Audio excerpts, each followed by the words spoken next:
Shalom, shalom, shalom, enfants de Dieu, shalom, princes et princesses de Dieu à travers le monde, chers bien-aimés, que la paix du Seigneur soit avec vous ce matin, en cette journée dominicale, jour triomphant de notre Seigneur Jésus-Christ sur la mort. Nous allons ce matin lire la deuxième lettre, n'est-ce pas, que Jésus a demandé à son serviteur, l'apôtre Jean, d'envoyer aux églises. Nous avions lu la première lettre hier. Ce matin maintenant, nous allons donc poursuivre ces différentes lettres. Et ce matin, il s'agira de la lettre envoyée à l'église de Smyrne. Alors, voici ce qui est écrit. Nous sommes dans Apocalypse au chapitre 2 à partir du verset 8. Nous lirons du verset 8 jusqu'au verset 11. Il est écrit ceci. Écrit à l'ange de l'église de Smyrne. Voici ce que dit le premier et le dernier, celui qui était mort et qui est revenu à la vie.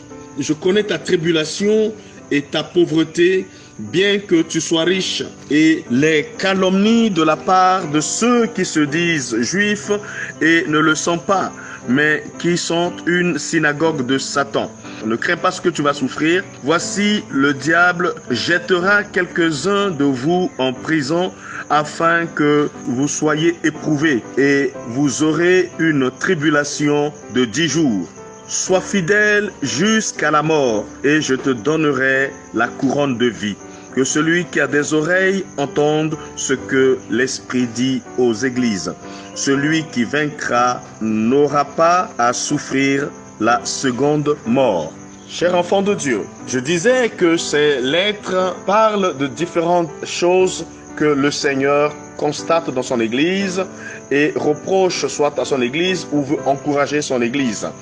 Et lorsque nous lisons la lettre à l'Église donc de Smyrne ce matin, nous voyons ici le Seigneur dire à son peuple qu'il connaît ses œuvres, il connaît sa tribulation et sa pauvreté, bien qu'elle soit riche. Ça veut dire quoi? Ici, le Seigneur sait quand nous traversons des moments difficiles, quand nous passons par des tribulations, quand nous sommes éprouvés, quand notre foi est mise à l'épreuve par des difficultés de la vie, par des persécutions, par des tribulations. Une tribulation, c'est quoi? C'est quelque chose qui vient, n'est-ce pas, confondre, s'opposer à ta foi, t'emmener, t'obliger à faire le contraire de ce que ta foi en Jésus te dit de faire. Ça te contraint, ça t'oblige, et tu dois rester ferme dans des moments difficiles, dans des moments où tout le monde est ébranlé, où la foi est mise à l'épreuve, à une épreuve rude et dure. Tu dois rester inébranlable. Une tribulation peut être des moments où on impose à des gens de faire quelque chose et que toi, tu refuses, et cela peut te coûter beaucoup de choses. Par exemple, il dit ici, je connais ta tribulation et quoi encore? Et ta pauvreté, bien que tu sois riche. C'est quoi la pauvreté?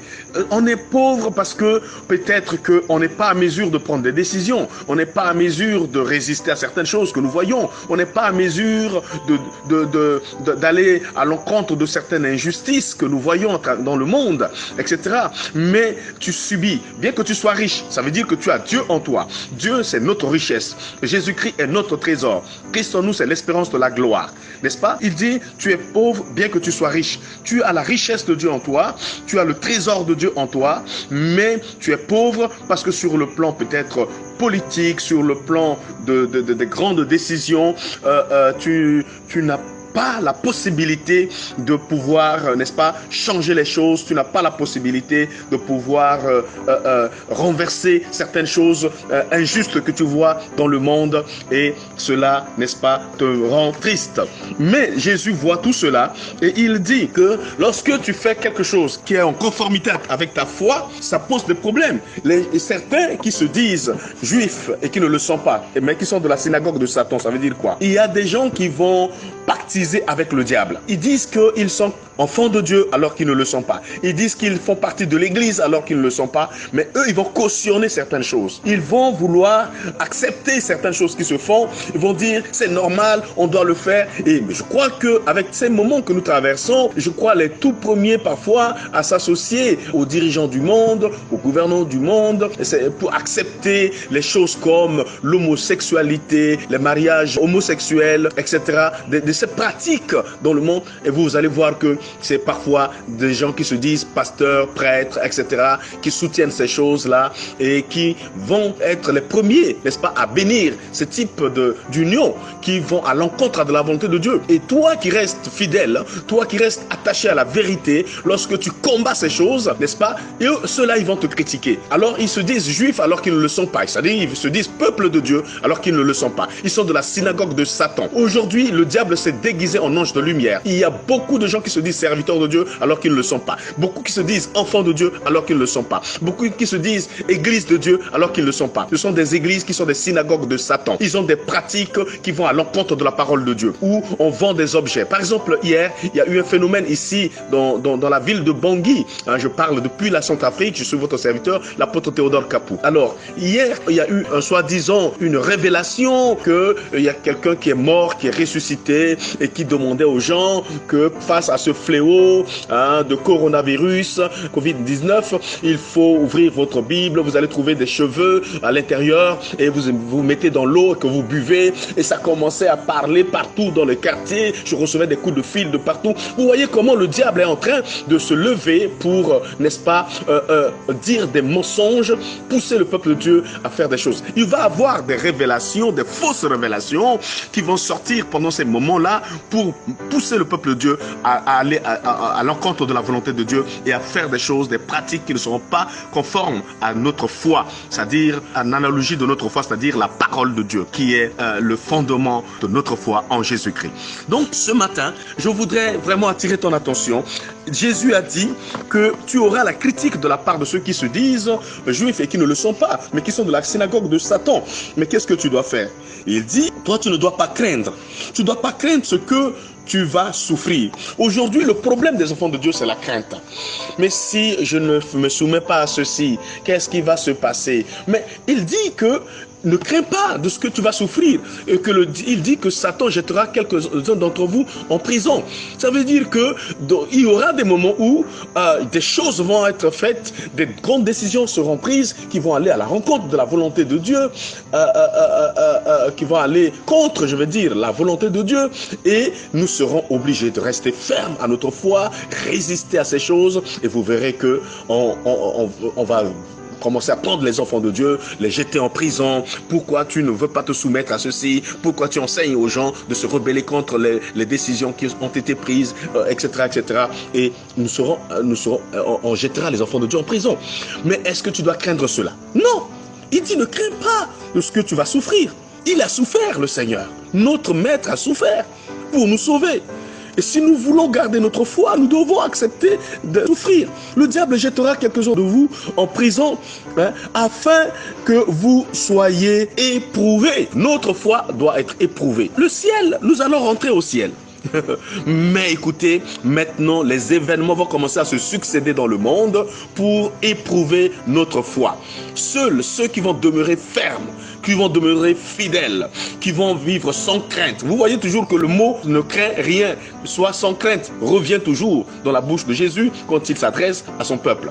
Alors, seuls ceux qui vont demeurer sans crainte vaincront, ils remporteront la victoire, quel que soit ce qui pourra leur coûter, quel que soit que ce soit la prison, que ce soit l'épée, que ce soit je ne sais quoi, ils doivent rester fidèles, ils doivent rester fermes dans leur foi. Il dit, sois fidèle jusqu'à la mort et je te donnerai la couronne de vie. Sois fidèle jusqu'à la mort.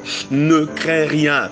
Ne te laisse pas ébranler. Même si c'est comment. Tiens, même si c'est pour qu'on te jette en prison. Reste attaché à ta foi. Refuse ce que Dieu refuse. N'accepte pas n'importe quoi en ces temps de la fin. Ne fais pas de compromis avec le monde. Ne fais pas de compromis avec Satan, avec le diable. Ne fais pas de compromis avec tout ce qui se passe aujourd'hui autour de nous. Ne dis pas, oui, c'est vrai, mais je peux, oh oui, c'est vrai, mais on peut le faire. Non, reste ferme. Certes, tu seras critiqué par ceux qui se disent enfants de Dieu, mais qui ne le sont pas, mais qui, en réalité, sont de la synagogue de Satan, c'est-à-dire, ils utilisent le nom de Dieu, mais ils sont plutôt de l'autre côté. Ils sont du côté du diable et ils acceptent tout, hein, pédophilie, homosexualité, autant de choses que je ne peux pas tout citer ce matin. Alors, mais toi, enfant de Dieu, reste attaché à ta foi. Voilà la parole que je voulais vous dire ce matin. Ici, ce matin, il y a ne crains pas ce que tu vas souffrir, et il y a aussi sois fidèle jusqu'à la mort, reste fidèle. Même si c'est la prison, reste sur ta foi. Étienne, le diacre, il est resté ferme. On l'a lapidé, mais il est parti dans la gloire. Il dit, si tu restes fidèle jusqu'à la mort, je te donnerai la couronne de vie. Le plus important pour nous, c'est pas les morts éphémères ou bien les souffrances de ce temps, de ces temps que nous vivons. Non, la souffrance éternelle, c'est-à-dire l'enfer est terrible, plus que le coronavirus. L'enfer est terrible. Chers amis, la prison éternelle de Dieu est terrible.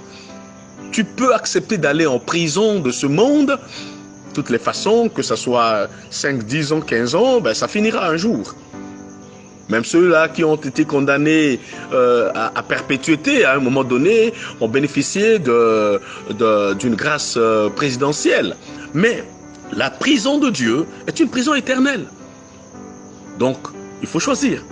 Renoncer à ma foi parce que j'ai peur de souffrir, parce que j'ai peur d'aller dans une prison de ce monde, ou rester ferme dans ma foi, rester fidèle au Seigneur jusqu'à la mort, quel que soit ce que je peux endurer, quelles que soient les conséquences, les critiques, les persécutions, la tribulation, je dis je reste ferme, je reste attaché à la croix, je reste attaché à la puissance du sang de l'agneau de Dieu, je reste attaché à la parole de Dieu jusqu'à la mort. Et alors, je reçois la couronne de vie. Oh, alléluia, nous serons dans la gloire. Nous vivrons une vie magnifique où ces mots d'injustice, ces choses où nous voyons d'autres utilisent les autres comme des cobayes, utilisent les autres traitent les autres comme des sous-hommes, etc. Cette injustice où la loi appartient aux plus forts, où les plus forts dominent, où les plus riches continuent à devenir de plus en plus riches, les plus pauvres deviennent de plus en plus pauvres, où on écrase les autres, on marche sur le cadavre des autres pour s'enrichir, on marche sur le cadavre des autres pour devenir puissant. Dans le monde, ça ne sera plus cela, parce que dans le ciel, nous serons tous égaux. Il n'y aura ni d'hommes, il n'y aura plus d'hommes, ni plus de femmes, il n'y aura plus de riches, ni de pauvres là-bas. Nous serons tous dans la gloire en Jésus-Christ. Voilà, enfant de Dieu, la parole de ce matin. Allez, sois fort, ne crains rien, sois fidèle jusqu'à la mort, quelles que soient les tribulations qui vont venir dans le monde. Donc, comme nous le vivons déjà ces derniers temps, avec ce fléau, ce qui vient éprouver notre foi, alors ne sois pas ébranlé par ces choses. Reste fidèle, demeure fidèle et tu verras la gloire de Dieu. Sois fidèle jusqu'à la mort. Ça veut dire que ne va pas prendre ceci, ne va pas prendre cela parce qu'on te dit prends ceci et tu seras guéri, prends ceci et tu seras sauvé, prends ceci et tu feras cela. Respectons seulement les règles, se laver les mains constamment pour appliquer ces principes-là, ne pas se saluer, garder les distances, etc. Tout cela, c'est bien, faisons-le, mais je vous dis encore, c'est notre foi en Jésus-Christ qui nous soutiendra debout. C'est notre foi en Jésus-Christ, celui qui était mort mais qui est revenu à la vie, celui qui tient les clés de la mort et du séjour des morts. C'est lui qui décidera de notre sort, même si 1000 tombent à notre côté, 10 000 à notre droite. Tant que notre Seigneur n'a pas décidé, aucun de nos cheveux ne tombera à terre. Voilà le message de ce matin. Là où tu es, sois fort, ne crains rien, sois fidèle jusqu'à la mort et tu auras la couronne de vie. Que le Seigneur vous bénisse et qu'il bénisse, n'est-ce pas, sa parole dans notre vie, dans notre cœur, et que notre foi soit encore ravivée, rallumée, la flamme de la foi, notre chandelier puisse demeurer à sa place par le nom puissant de Jésus-Christ. Amen. C'était votre humble serviteur, l'apôtre Théodore Capou, qui vient encore encourager votre foi ce matin. Soyez bénis, soyez bénis. On se donne rendez-vous pour demain matin. Amen. Au revoir.